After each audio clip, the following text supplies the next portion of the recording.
जाए मन जब टूट जाए हर आस, तेरे ही वचनों से भर जाए दिल में सांस। दिव्य वचन, जीवन वचन, दिव्य वचन, जीवन वचन।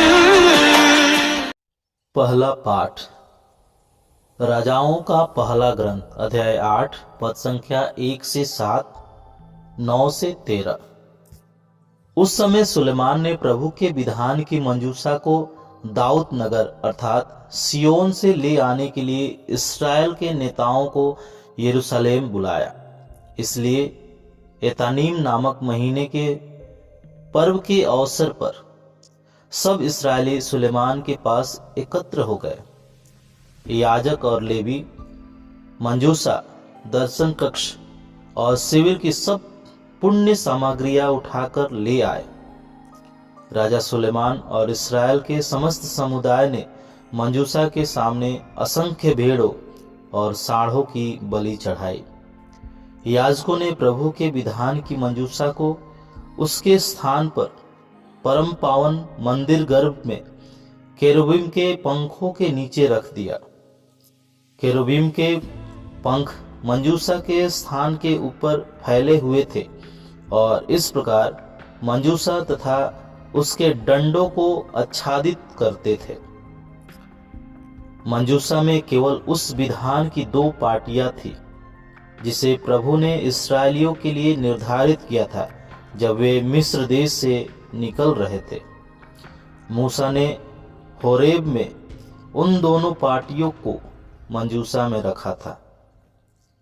जब याजक मंदिर गर्भ से बाहर निकले तो प्रभु का मंदिर एक बादल से भर गया और याजक मंदिर में अपना सेवा कार्य पूरा करने में असमर्थ थे।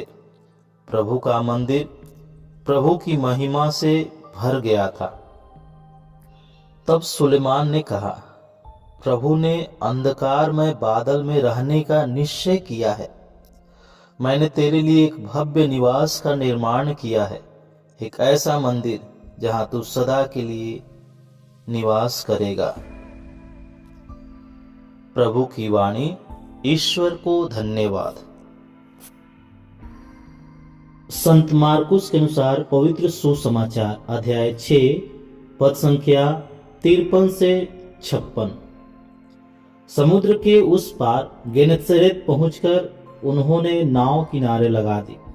जो ही वे भूमि पर उतरे, लोगों ने ईसा को पहचान लिया और वे उस सारे प्रदेश से दौड़ते हुए आए।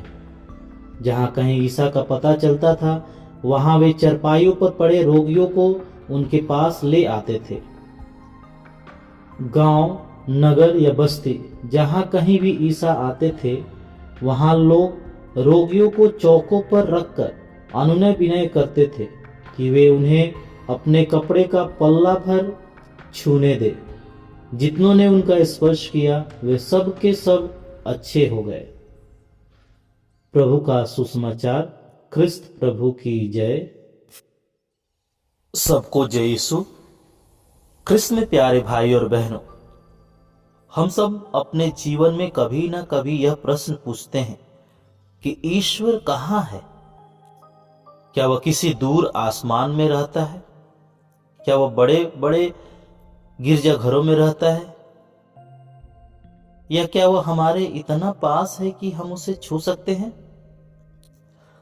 आज के दोनों पाठ हमें ईश्वर की उस उपस्थिति का एक बहुत ही सुंदर और जीवन चित्र दिखाता है। पहले पाठ में हम देखते हैं कि ईश्वर अपनी महिमा के रूप में मंदिर में आते हैं और सुसमाचार में हम देखते हैं कि वही ईश्वर प्रभु यीशु के रूप में सड़कों, गांव और बाजारों में चलते फिरते हैं। आज प्रभु हमसे यही कहना चाहते हैं, मैं दूर नहीं हूं, मैं तुम्हारे बीच में हूं, बस विश्वास के साथ मुझे छू लो। ख्रिस्त में प्यारे भाई और बहनों, पहले पाठ में हम देखते हैं कि राजा सुलेमान प्रभु के लिए एक भव्य मंदिर बनवाते हैं। जब प्रभु की विधान की मंजूषा मंदिर में रखी जाती है तो प्रभु का वचन कहता है कि बादल ने पूरे मंदिर को भर दिया और प्रभु का तेज उस भवन में व्याप्त हो गया। यह उपस्थिति इतनी पवित्र और शक्तिशाली थी कि याजक तक वहां खड़े नहीं रह सके। यह दृश्य हमें सिखाता है कि ईश्वर अत्यंत पवित्र है। लेकिन प्रिय भाई और बहनों, ईश्वर सिर्फ बादलों में या पत्थरों के मंदिर में सीमित रहना नहीं चाहता था। उसका हृदय अपने लोगों के पास आने के लिए तड़प रहा था और यही चाहत, यही प्रेम हमें सुसमाचार में पूरा होता हुआ दिखाई देता है। सुसमाचार में दृश्य पूरी तरह बदल जाता है। अब ईश्वर मंदिर के पवित्र स्थान में नहीं बल्कि गेनेसरेत के गांवों और बाजारों में है। कृष्ण प्यारे भाई और बहनों, सबसे पहले लोगों ने यीशु को पहचान लिया। वचन कहता है कि उन्होंने उसे तुरंत पहचान लिया। वे समझ गए कि यही वह है जिसके पास चंगाई है, जिसके पास जीवन है। यह हमें आत्मचिंतन के लिए बुलाता है। क्या हम अपनी रोजमर्रा की भाग दौड़ में प्रभु यीशु को पहचान पाते हैं? क्या हम जानते हैं कि हमारी समस्याओं का समाधान दुनिया में नहीं बल्कि यीशु के पास है? कृष्ण प्यारे भाई और बहनों, दूसरी बात यह है कि वे यीशु को पहचानने के बाद लोग रुके नहीं, वे दौड़े और दूसरों को भी लेकर आए। प्रभु का वचन आज कहता है कि वे सारे इलाके में दौड़ पड़े और बीमारों को खाटों पर डालकर यीशु के पास लाने लगे। जब हम मसीह के प्रेम को अनुभव करते हैं तो हम उसे अपने तक सीमित नहीं रख सकते। हम अपने परिवार, अपने पड़ोसी और हर दुखी मनुष्य को यीशु के पास लाने लगते हैं। तीसरी और सबसे सुंदर बात है सरल विश्वास। लोग कोई लंबी प्रार्थनाएं नहीं कर रहे थे, वे सिर्फ यह विनती कर रहे थे कि वे यीशु के कपड़ों का किनारा ही छू ले।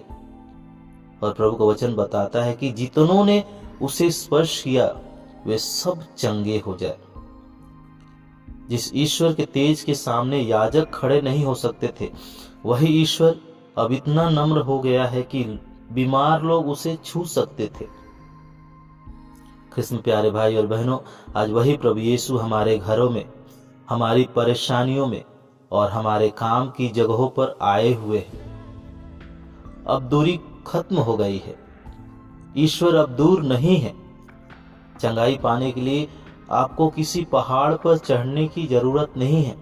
आपको बस विश्वास का हाथ बढ़ाकर प्रभु को छूने की जरूरत है। लेकिन आज हम यीशु को कैसे छू सकते हैं? जब आप सच्चे दिल से प्रार्थना करते हैं तब आप उसे छूते हैं। जब आप बाइबल पढ़ते हैं तब आप उसे छूते हैं। और जब आप पवित्र यूखरिस्त ग्रहण करते हैं तब आप स्वयं मसीह को स्पर्श करते हैं। कृष्ण प्यारे भाई और बहनों, स्पर्श में नहीं विश्वास में शक्ति है। भीड़ बहुत थी, बहुत लोग यीशु से टकरा रहे थे, लेकिन चंगाई उन्हें ही मिली जिन्होंने विश्वास के साथ उन्हें छुआ। उसी तरह चर्च में बहुत लोग आते हैं, लेकिन आशीष उसे ही मिलती है जो पूरे दिल से प्रभु को पुकारते हैं। प्यारे भाई और बहनों, राजा सुलेमान के समय ईश्वर बादल में था।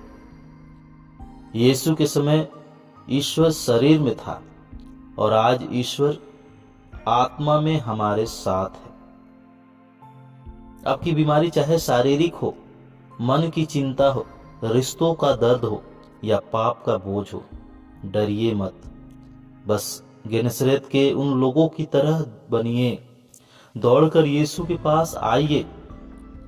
विश्वास के साथ उसके वस्त्र का पल्ला थाम लीजिए, क्योंकि वचन आज भी जीवित है और वादा करता है कि जितनों ने उसे स्पर्श किया वे चंगे हो गए। आज वही प्रभु आपको भी चंगा करेंगे। पिता, पुत्र और पवित्र आत्मा के नाम पर आमीन।